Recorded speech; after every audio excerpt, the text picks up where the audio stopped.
Hello po, kain po tayo. Magandang araw sa lahat. Kumain po tayo. Meron ako ditong ano bang isda to?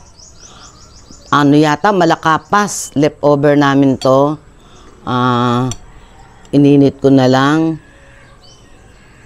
Niluto ko sa kamatis at kalamansi. Yan. Parang ano siya, yung kinamatisan. Yan. Tapos meron tayo dito saging, panghimaga. Simple-simple lang po yung ating pagkain ngayon. Healthy naman po. Mag-fish tayo kasi tapos na tayo sa pork. Yan.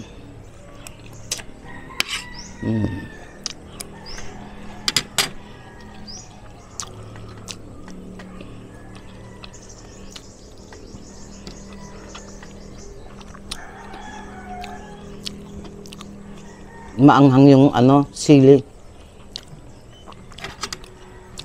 Sausaw tayo sa patis.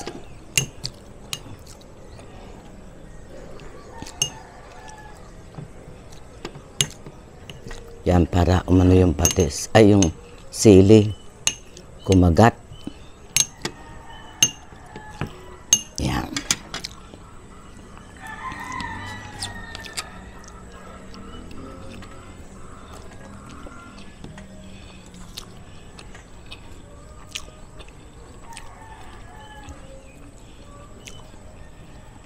Nagugas naman po ako ng kamay.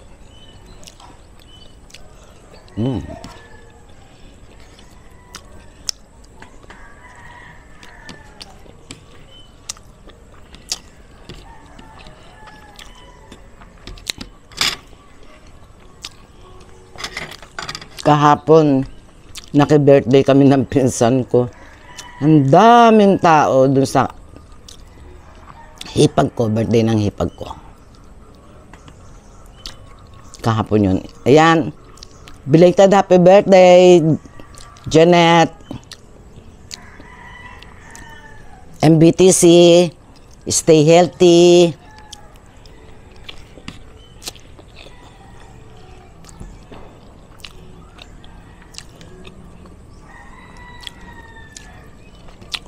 Malaman tong na to. Itong malakapas na to. Para siyang sap-sap. Yan ganyan Ang sarap luto sa kinamatisan.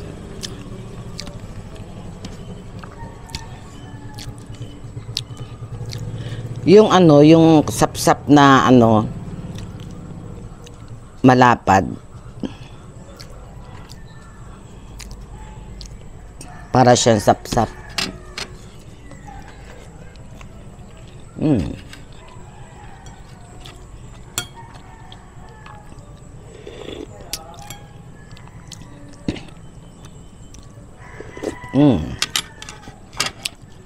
Umano yung natirang sili sa sabaw. Ang tuloy. Sayang naman kasi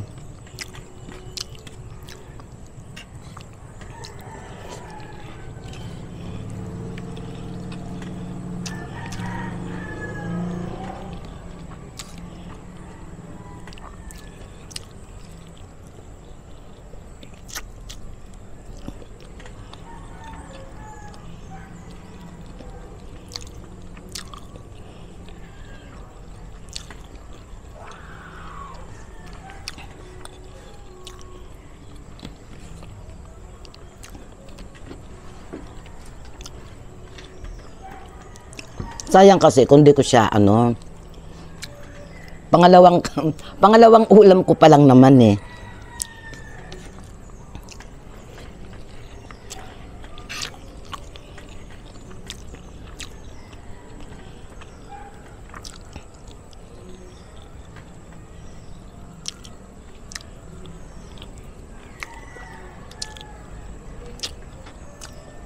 Ang sarap.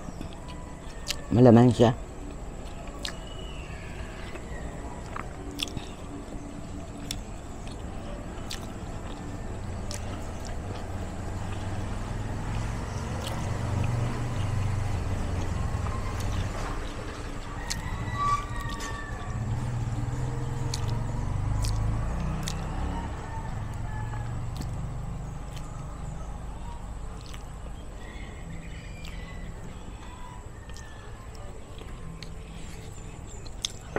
Kapal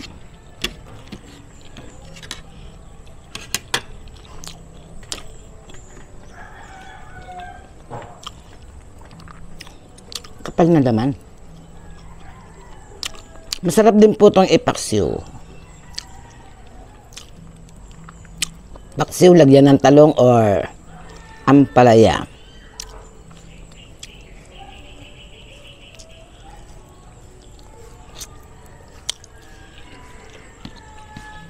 May naglalako ng gulay. Gusto ko yung mga naglalako ng gulay, yung mga katutubong etas. Para minsan, kahit hindi ko kailangan, napapabili ako eh. Yung bang parang naawa ko, gano'n.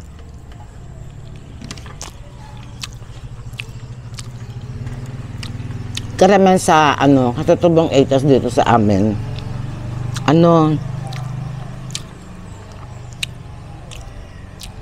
yung paninda nila, kumbaga, parang kinakalakal, parang, anong tawag doon? Nangangalap sila, yun.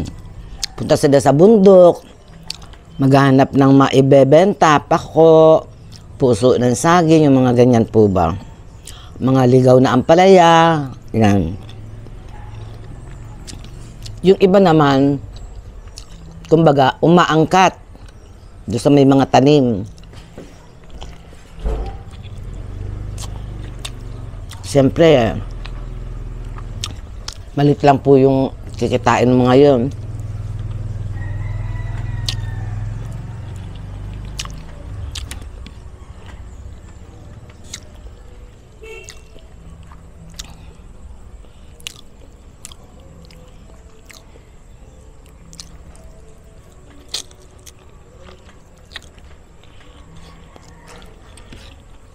Tulad no di naman siya katutubong eta. Kumbaga, nakatira siya doon malapit sa mga tribo ng mga katutubo. Daming anak. Naglalako siya ng gulay. Sunod-sunod ang anak. Nakakakwentuhan ko kasi kumisan kasi ini-interview ko yung mga yan. Tapos, minsan naawa ko, bibili nga ako. Tapos pag alam nyo yun, yung mga ayuda pinamimigay sa mga senior, ganyan. Like yun sa mga bawat household, yung mga, ayan, malapit na naman ang December. Yung mga delata, sardinas, corn beef, tapos yung mga, ano ba yun? Nagbabahagi po ako, binibigyan ko sila. Lalo na yun, yung binabanggit ko maraming anak, binibigyan ko. Sabihin ko, yan, pwede mo nang ilahok yan sa sa kahit anong gulay.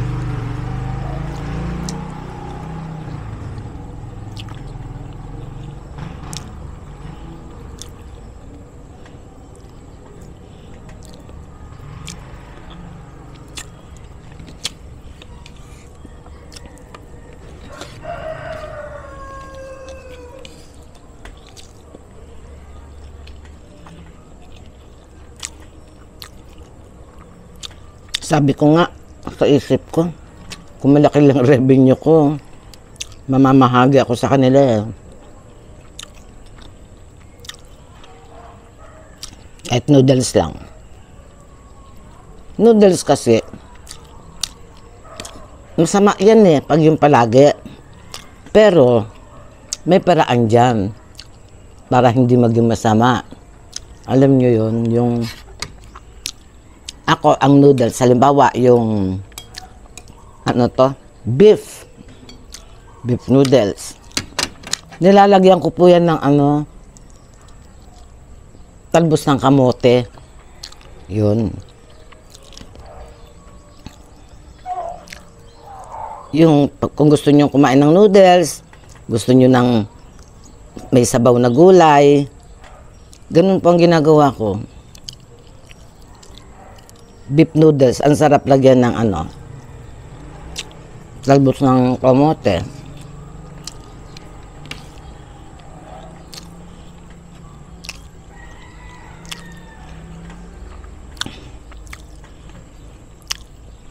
May katutubo naman na na pag binigyan mo, halimbawa, relief na maaayos naman. Nako, pagpasyal mo uli doon, makikita mo, nangakasampay sa bakod. Yun, ewan ko kung patapon na yun or what. Tapos, bigyan mo ng tsinelas, yung mga bata ba? Pagbalik mo, nakapaa uli, wala na naman. Ewan ko, ba't ganun ang ano nila?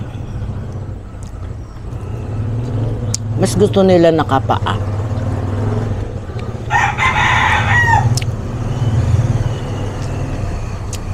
Kasi dito sa lugar namin,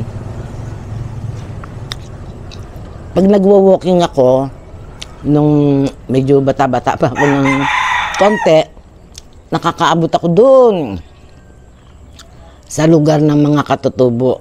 Yun. Nagwo-walking kami doon. Yun. Kaya, yun nga, kaya naabutan ko sila minsan. Kaso lang, hindi yata na-appreciate. Pero ngayon, parang hindi na. Parang marunong na sila.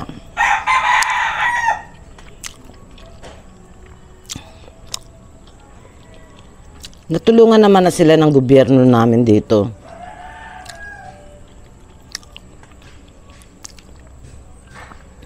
Binigyan sila ng lupa, dun nga, sa lugar na ano. Tapos, pag yung ano, market day dito sa amin, every Tuesday, binibigyan sila ng pwesto dun sa ano, tawag nito, sa bargain. Pwede sila magpwesto dun libre.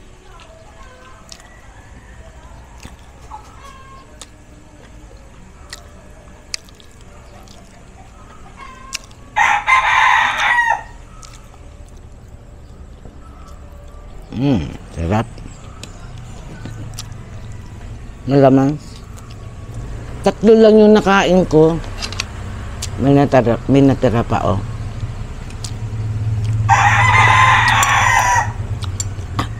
Anghang ng sabaw.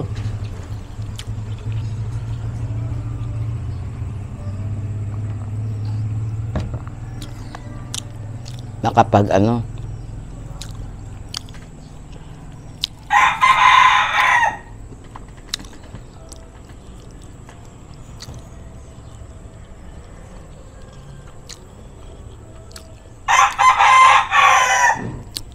wow, nakakakain na ako.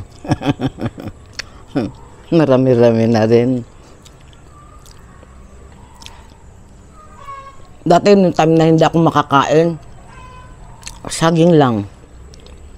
Tapos inom lang ako ng maraming tubig kasi nga wala akong ganang kumain. Masarap yata ang isaw-saw to sa patis.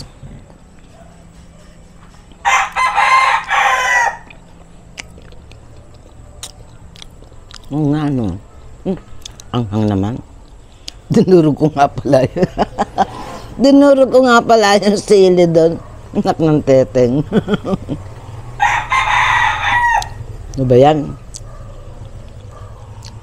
Wala sa ayos si Mama Tess. Ayan. Hindi ko napapakita yung pag-ubos ko nito. Matagal-tagal na rin yung ating ano. Maraming salamat po.